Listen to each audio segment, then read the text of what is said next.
En République centrafricaine, au moment où certains réclament une troisième candidature du professeur Faustin Archange Touadéra, l'opposition manifeste à Bangui pour dire non à cette candidature du président centrafricain. Mesdames, Messieurs, voilà qui constitue l'ossature de cette autre édition. L'info du jour sur Global LTV. A tout de suite. L'opposition manifeste contre un éventuel troisième mandat du président Faustin Archange Touadéra. Une manifestation qui dénonce les conditions de vie précaires des Centrafricains et conteste la possibilité d'une nouvelle candidature de l'actuel chef d'État jugé anticonstitutionnel. Brindanon. En République centrafricaine, l'opposition manifeste fermement contre un éventuel troisième mandat du président Faustin Archange Touadéra. Dernière année de son deuxième mandat, il manipule la population avec l'argent du peuple pour dire que c'est le peuple qui lui a demandé un troisième mandat. La jeunesse est consciente de son sort aujourd'hui et la jeunesse est consciente également qu'on veut utiliser un rouleau compresseur composé de Russes, de Wagner, de requins, etc. pour l'intimider. Mais la jeunesse centrafricaine a dit non. Une manifestation a eu lieu récemment à Bangui, la capitale, pour dénoncer les conditions de vie précaires et contester la possibilité d'un troisième mandat jugé anticonstitutionnel par l'opposition. La tendance est au quinquennat et à la limitation du mandat à 2. Et dans ce projet de nouvelle constitution, qu'est-ce que notre président Touadéra a fait? Tout simplement, il a imposé le septennat et renouvelable de manière illimitée. Et il a introduit des notions dangereuses pour la cohésion nationale. Donc, nous nous opposons à cela. Et nous ne participons pas à la campagne pour ne pas donner une caution pour dire que nous avons participé, mais nous appelons tout simplement au boycott et que les Centrafricains ne votent pas, ne se déplacent pas et qu'ils ne votent pas pour cette loi scélérate qui est une forfaiture, qui est un coup d'État constitutionnel. Malgré ce mouvement de l'opposition, le président Archange Touadéra, à l'heure du 9e anniversaire de son investiture, remerciait tous les partis présents pour leur soutien indéfectible à son égard. Je remercie toutes les voix qui se sont levées pour la poursuite de notre vision pour un Centrafrique libre et prospère. En dépit de cette déclaration du chef de l'État centrafricain, l'opposition exige un dialogue politique et des élections libres et transparentes, notamment pour des élections municipales, législatives et présidentielles prévues en décembre 2025. Alors que l'opposition conteste un éventuel troisième mandat du président Faustin Archange Touadéra, plusieurs Centrafricains réclament quant à eux une nouvelle candidature de l'actuel chef d'État, même si ce dernier n'a pas fait de sortie officielle sur le sujet. Reportage. En République centrafricaine, l'élection présidentielle est prévue en fin d'année 2025. À quelques mois de ce grand rendez-vous, le pays est déjà plongé dans l'ambiance de ce scrutin décisif et crucial pour l'avenir de la Centrafrique. Sur l'ensemble du territoire, des voix s'élèvent pour réclamer la candidature du président Faustin Archange Touadéra pour cette échéance présidentielle. Rappelons que c'est le deuxième mandat de l'actuel chef d'État centrafricain à la tête du pays. Selon l'ancienne constitution, un troisième mandat ne devait plus être possible pour l'imminent professeur de mathématiques, mais après le référendum de juillet 2023, une nouvelle constitution a été adoptée, laquelle lui permet de briguer un troisième mandat au sommet de l'État, et cette fois-ci pour 7 ans. Et non plus 5 ans comme auparavant. Malgré les sorties multiples des acteurs politiques et de la société civile qui réclament la candidature du président Touadéra, lui n'a pas officiellement dévoilé ses ambitions et s'exprime avec beaucoup de réserve en public. Cependant, ce qui nous importe pour l'instant, c'est la poursuite de mon mandat en cours. Le moment venu, j'en aviserai. Il est à souligner qu'une coalition Touadéra 2025 a déjà été créée en Centrafrique et une campagne a même déjà été lancée pour récolter des signatures en vue de la publication d'une lettre ouverte appelant à faire réélire le chef de l'État à 99,9% lors de l'élection présidentielle à venir. Et c'est depuis 2016 que Faustin Archange Touadéra est aux affaires en République centrafricaine. 9 ans de pouvoir qui, selon ses partisans, témoignent d'un processus de stabilisation, de renforcement de la sécurité, marqué tout de même par des défis importants. Paulinès Otou.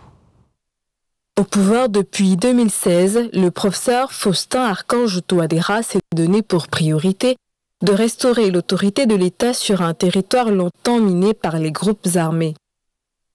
Grâce à une coopération renforcée avec la Russie, les forces armées centrafricaines ont été mieux formées et équipées. L'appui militaire étranger, notamment celui des paramilitaires russes du groupe Wagner, a permis de repousser plusieurs offensives rebelles et de reprendre le contrôle de certaines zones stratégiques. Aujourd'hui, l'armée formée par les instructeurs russes est une force puissante qui poursuit et détruit les terroristes et autres criminels sur le territoire de la République. Sur le plan diplomatique, le président a consolidé des partenariats. Moscou est devenu un allié majeur, fournissant soutien sécuritaire, logistique et politique, tandis que Kigali a déployé des troupes pour sécuriser les institutions et encadrer les forces locales. Sur la coopération bilatérale, je suis venu dire merci. Merci au peuple frère rwandais et à mon frère le président Kagame pour les appuis multiformes apportés à la République centrafricaine dans nos efforts de recherche et de consolidation de la paix et de la sécurité et du relèvement économique. On peut également évoquer l'amélioration des routes, particulièrement autour de Bangui, la réhabilitation de certaines écoles et centres de santé grâce à l'aide internationale. Cependant, ces succès n'échappent pas à de nombreuses critiques. La réforme constitutionnelle de 2023 permettant au président de briguer un troisième mandat a suscité de vives tensions au sein de l'opinion. Le mandat de notre président touche à sa fin. Il n'a qu'à tirer sa révérence. Il est le père de la nation. Il peut chercher un autre moyen de gagner sa vie. Arrêtons de détruire notre pays. Les citoyens et partis politiques d'opposition entrevoient une atteinte à l'indépendance de la justice. La présence croissante des mercenaires étrangers soulève également des inquiétudes quant à la souveraineté du pays et aux violations présumées des droits humains. Sur le plan économique, la Centrafrique reste l'un des pays les plus pauvres du monde. L'accès aux services de base demeure limité. La corruption continue d'entraver les efforts de développement.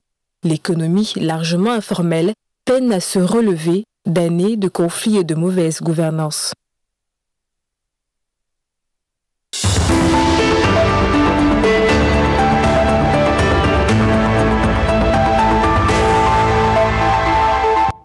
Dans notre bonus de l'info, mesdames et messieurs, le président congolais Félix-Antoine Tshisekedi a visité les sinistrés des inondations survenues du 4 au 5 avril dernier dans la capitale Kinshasa. Bien avant cette visite, le ministre de la Santé publique a tenu un point de presse pour éclairer l'opinion nationale et internationale sur l'évolution sanitaire post-inondation.